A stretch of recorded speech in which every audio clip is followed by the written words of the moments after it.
Let's talk about Rolle's theorem. Now, Rolle's theorem is really a special case of the mean value theorem.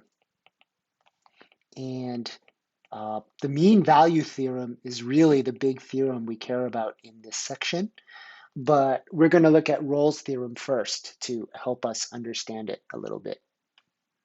Now, Rolle's theorem has three conditions. So these three things, these are conditions.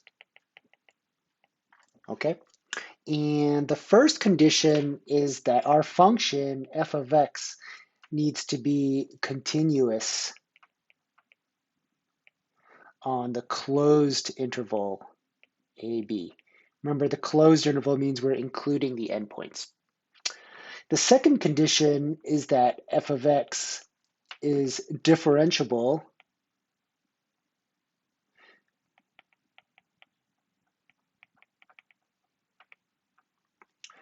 on the open interval AB, like that.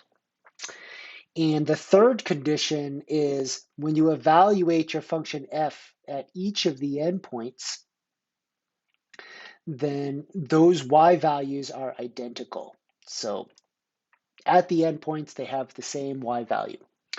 And when you have all three of those conditions satisfied, then you have a conclusion. That's how the if-then statement works.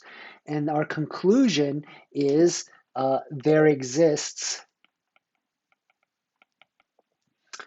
a C inside your open interval AB such that f prime of C is equal to 0. So basically what this theorem is saying is that if your function is continuous on the closed interval, differentiable on the open, and equal at the two endpoints, there is some place where your derivative is going to be 0. So I think the three pictures that we have here at the bottom kind of make this idea a little bit more clear. So in this first picture, you can see we have a continuous function. The y values are equal to each other. In other words, if you connected the secant line between those 2 points, it's going to be a horizontal line. And then that means that there's going to be some point in between where the tangent line is also going to be 0. So we can see at that point, C is right here. If you look at this second picture, again, at A and at B, they have the same height. If you drew a secant line, that secant line would be horizontal. That means there's some point on the inside where the derivative is going to be 0. In other words, you have a horizontal tangent line.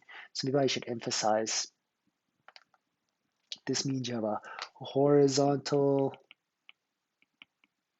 tangent line at x equal to c. Okay. I think this third example is another good one.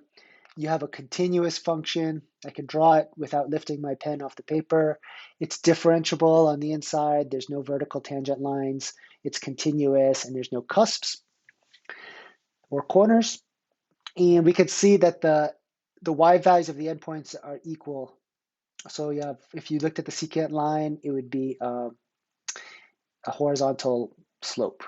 So in this particular case, we actually have 2 points where the derivative is going to be 0, C1 and C2 over here like this. All right. So that's Rolle's theorem in a nutshell. And we will look at examples together in class. Take care.